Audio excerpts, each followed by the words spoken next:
Hello everyone. Today in this video I am going to take the topic which is health, the second component of human resource development, from the chapter people as resource.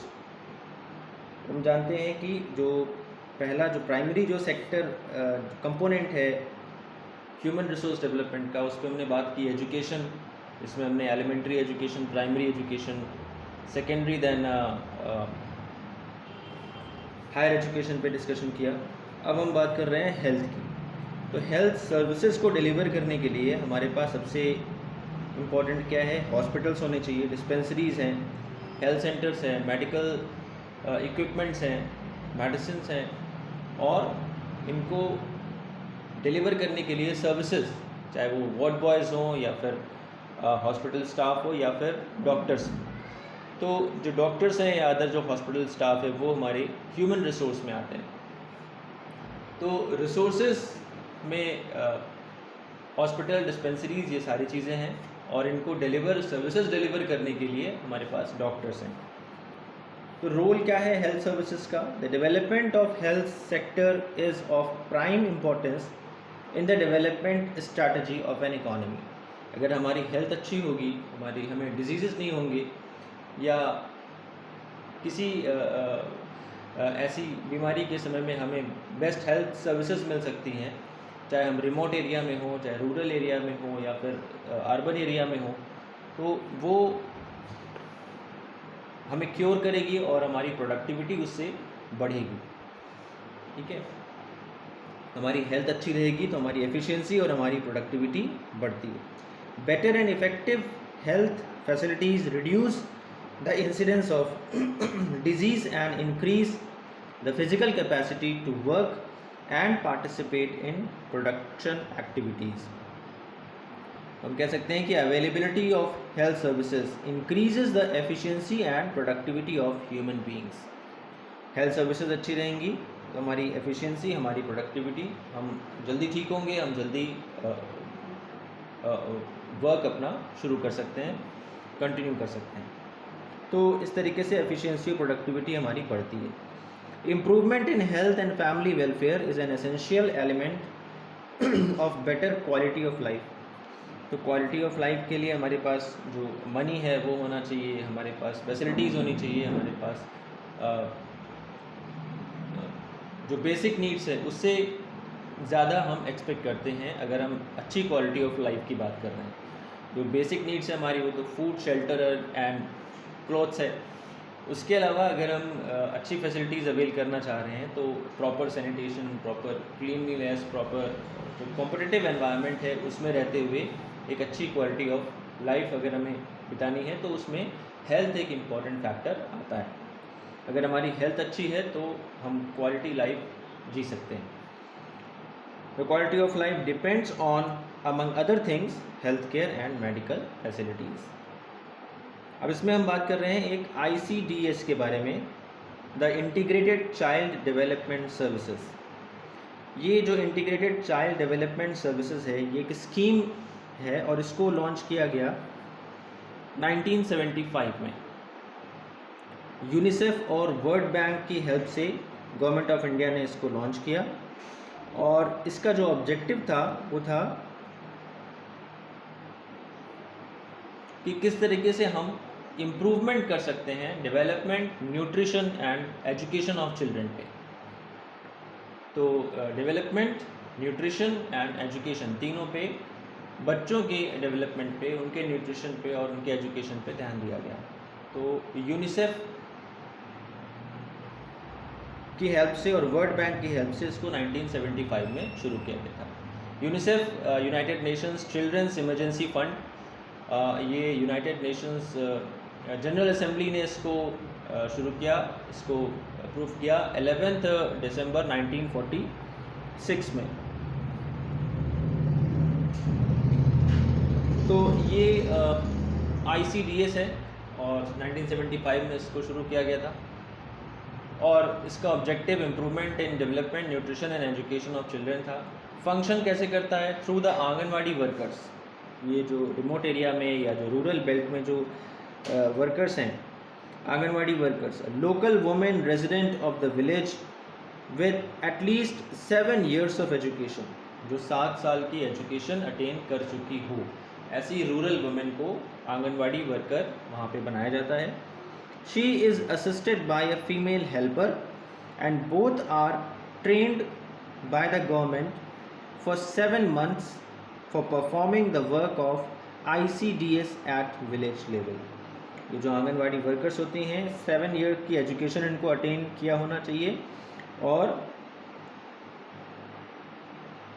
Female helper भी इनके एक साथ रहती है और दोनों को जो गवर्नमेंट एजेंसीज़ हैं वो 7 months तक ट्रेन करती हैं, उसके बाद ये अपनी रिस्पॉन्सिबिलिटीज़ पूरी करती हैं। जो ICDS का जो मेन ऑब्जेक्टिव है उसको इन्हीं के थ्रू अचीव किया जाता है। तो चाइल्ड एजुकेशन, न्यूट्रिशन और डेवलपमेंट पे फोकस किया जाता है। 1975 में इसे शुरू किया गया था। अब अदर प्रोग्राम्स और डेवलपमेंट ऑफ जो हेल्थ सर्विसेज है उस पर अगर हम बात करें इंडिया की, तो जो जो 5 year प्लान था तभी से इस पर हमने फोकस करना शुरू किया। सबसे पहले एग्रीकल्चरल प्रोडक्शन पे, ताकि जो फूड ग्रेन्स हैं उनके एरियाज़ में हमें सेल्फ सफिशिएंसी हम गेन कर सकें, हमें बाहर से ग्रेन्स ना इंपोर्ट करना हो पड़े। इसके बाद रेगुलरली हमने शुरू से ही हेल्थ सर्विसेज को इम्प्रूव करने पे ध्यान दिया गवर्नमेंट ने। Since 1951 the government has taken various steps to improve health care facilities and family welfare. There are significant achievements in the field of health facilities and health status of the people. काफ़ी ज़्यादा improvement हमें देखने को मिलता है।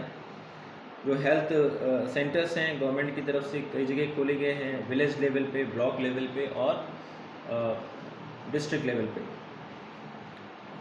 Considerable increase in the number of institutions imparting medical education and health facilities.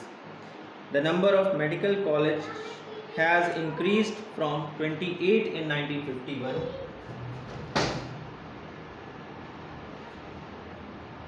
to 314 in 2010। तो जहाँ 1951 में हमारे पास सिर्फ 28 मेडिकल कॉलेजेस थे, वहीं 2010 में 314 मेडिकल कॉलेजेस हो गए और ये उसके बाद भी काफ़ी तेज़ी से इंक्रीज कर रहे हैं। नंबर ऑफ़ हॉस्पिटल्स अगर हम देखें तो 1951 में जहाँ 2690 हॉस्पिटल्स थे, वहीं 2010 में 16,290 हो गए। इसी तरीके से मेडिकल पर्सनल्स जैसे डॉक्टर्स हैं, नर्सेज हैं, उनके नंबर में भी काफ़ी तेज़ी से इंक्रीज़ हुआ है। 1951 में जहाँ 61,800 डॉक्टर्स थे, वहीं 2010 में 8.17 lakh डॉक्टर्स हो गए। Most of the modern health facilities are available in the urban areas. In rural areas medical facilities are provided through a network of health centres. उन हेल्थ सेंटर्स को नाम दिया गया, जैसे कम्युनिटी हेल्थ सेंटर्स होते हैं operating at the district level, primary health centres operating at the block level and sub centres at the village level. Health centres जहां 1951 में 725 थे, वहीं 2009 में 1.74 lakhs हो गए। तो health status of the people has shown a significant improvement as a result of expansion of health infrastructure. ठीक है, तो जो डॉक्टर्स हैं, नर्सेज हैं, जो डिलीवर कर रही हैं सर्विसेज, जो इंफ्रास्ट्रक्चर है, सभी में गवर्नमेंट ने एक्सपेंडिचर भी ज़्यादा किया और काफ़ी तेज़ी से हेल्थ सर्विसेज के एक्सपेंशन में हेल्प करी। Life expectancy of at birth has increase from 36 years in 1951 to 65 years in 2010. Death rate has decreased from 27.4 per thousand in 1951 to 7.2 per thousand in 2010। तो ये डेथ रेट में काफ़ी तेज़ी से कमी आई है और जो लाइफ एक्सपेक्टेंसी एट बर्थ है, यानी जो न्यूली बॉर्न चाइल्ड है, उसका life span, expected life span कितना होगा, उसमें भी नंबर ऑफ़ ईयर्स काफ़ी ज़्यादा बढ़े हैं। सिमिलरली इन्फेंट मोर्टेलिटी रेट, यानी ऐसे बच्चे जो 1 साल के अंदर जिनकी डेथ हो जाती है after the birth before attaining the age of 1 year, इनका भी जो नंबर है ये काफ़ी तेज़ी से डिक्रीज़ किया है। 146 पर 1000 इन 1951 में 1000 में 146 बच्चे जहाँ पे जिनकी डेथ हो जाती थी, वहीं 2010 में पर 1000 ये कितना हो गया, 47 हो गया। तो ये जो इफ़ेक्ट्स हमें दिख रहे हैं ये बेस्ट हेल्थ सर्विसेज की वजह से दिख रहे हैं, infrastructure and the services. Expenditure by the government, central and state government combined on health sector has been increasing over the years. तो सेंट्रल और स्टेट गवर्नमेंट एक्सपेंडिचर अपना कर रही है हेल्थ पे for the improvement of health services, ये काफ़ी तेज़ी से बढ़ रहा है। 28,580 करोड़ जहाँ था ये 2001-2 में, वहीं ये 1,03,742 करोड़ हो गया 2010-11 में। तो 10 सालों में काफ़ी ज़्यादा, कई गुना इंक्रीज इसमें हुआ है। But despite significant improvement, health facilities are far from adequate in terms of the requirements of the country. जो हमारी ज़रूरतें हैं, जो हमारी नीड है इतनी बड़ी पॉपुलेशन को देखते हुए, उसमें कहीं ना कहीं अभी भी ये इनएडिक्वेट है या इसमें बहुत ज़्यादा इम्प्रूवमेंट के चांसेस अभी भी हैं। The number of doctors, nurses and hospitals beds are much less in India as compared to the advanced countries. अगर हम डेवलप्ड कंट्रीज़ या एडवांस कंट्रीज़ के कंपैरिजन में देखें तो अभी भी हमारे यहाँ ये इनमें काफ़ी ज़्यादा इम्प्रूवमेंट की ज़रूरत है। हमारे यहाँ डॉक्टर्स, नर्सेज और हॉस्पिटल्स अभी भी कम हैं। बिलो पॉवर्टी लाइन जो लोग हैं या जो अफोर्ड नहीं कर सकते हैं, जो गवर्नमेंट हॉस्पिटल्स की जिनको ज़रूरत है, तो गवर्नमेंट मेडिकल कॉलेजेस में जो काफ़ी कम चार्जेस में वो हेल्थ सर्विसेज ले सकें, ऐसे में इन सर्विसेज का एक्सपेंशन बहुत ज़रूरी है। रूरल और अर्बन दोनों ही एरियाज़ में, रिमोट एरिया में भी। The health facilities in rural areas are utterly inadequate. The expenditure on health care is not adequate to meet the growing needs of the people. बहुत ज़्यादा इन्वेस्टमेंट इसमें हम कर रहे हैं, गवर्नमेंट कर रही है, बट इसमें अभी भी काफ़ी ज़्यादा इन्वेस्टमेंट की ज़रूरत है। बजट एलोकेशन हेल्थ सर्विसेज में काफ़ी ज़्यादा अभी भी करने की ज़रूरत है, ताकि विलेज लेवल पे यानी रिमोट एरियाज़ में और अर्बन एरियाज़ में हर तरीके से जो पुअर पीपल हैं खासकर उनको फोकस करते हुए अच्छी फैसिलिटीज़ उनको देने की ज़रूरत है। तो ये हमारा टॉपिक था हेल्थ का। इसमें हमने देखा सेकेंड इम्पॉर्टेंट कंपोनेंट है ह्यूमन रिसोर्स डेवलपमेंट का। डॉक्टर्स के अलावा हॉस्पिटल्स, डिस्पेंसरीज, हेल्थ सेंटर्स यानी इंफ्रास्ट्रक्चर भी ज़रूरी है।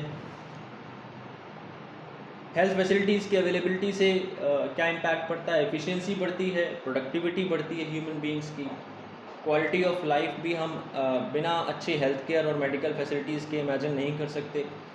इंटीग्रेटेड चाइल्ड डेवलपमेंट सर्विसेज के बारे में फिर हमने बात की, जो कि यूनिसेफ और वर्ल्ड बैंक की हेल्प से इंडिया में गवर्नमेंट ऑफ इंडिया ने शुरू करी 1975 में। इसका ऑब्जेक्टिव क्या था, improvement in development, nutrition and education of children. Function कैसे करता है ये, ICDS through the anganwadi workers, ये 7 इयर्स की एजुकेशन अटेन की हुई जो लेडीज़ हैं, जो फीमेल्स हैं, उनको एक फ़ीमेल असिस्टेंट के साथ उनको 7 मंथ्स की ट्रेनिंग दी जाती है गवर्नमेंट ऑफ इंडिया की तरफ से। फिर ये ICDS के जो ऑब्जेक्टिव हैं उसको अचीव करने में ये फंक्शन करती हैं।